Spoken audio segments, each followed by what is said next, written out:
So now let's talk about modern sources of Hindu law.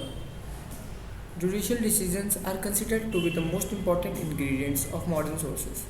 Judicial decision is considered to be authoritative and binding. The doctrine of precedent was established and it was applied in the cases resembling the same facts and circumstances of a case already decided. The legislation is considered to be the codified of customs which plays an essential role in expanding the concept of Hindu law. Legislations are enacted by the parliament. Justice, equity, and good conscience is the basic rule of law.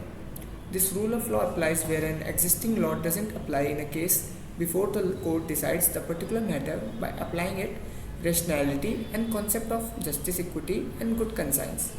This rule is considered to be the fairest and reasonable option available to a person. In Guru Nath versus Kamlabai, the Supreme Court held that in the absence of any existing law, the rule of justice, equity, and good conscience was applied. Legislation. Legislation is considered to be the most important source of Hindu law. It is considered as a base for the growth of Hindu law in the modern world. It has been stated that in order to meet the new conditions of the society, it became necessary to codify the law. Schools of Hindu law. Schools of Hindu law are considered to be the commentaries and the digestives of the Smritis. These schools have widened the scope of Hindu law and explicitly contributed to its development. The two major schools of Hindu law are as follows, which are Mitakshara and Dayavagya.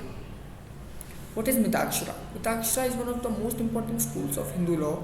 It is a running commentary of the Smriti written by the Yagnakalva. This school is applicable in the whole part of India except in West Bengal and in Assam. The Mitakshara have a wide range of jurisdiction.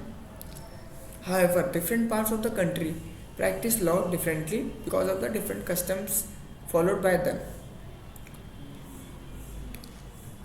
What is the Dayabhaga school? Dayabhaga school predominantly prevailed in Assam and West Bengal.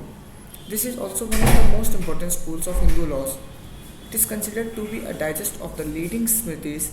Its primary focus was to deal with partition, inheritance, and joint family.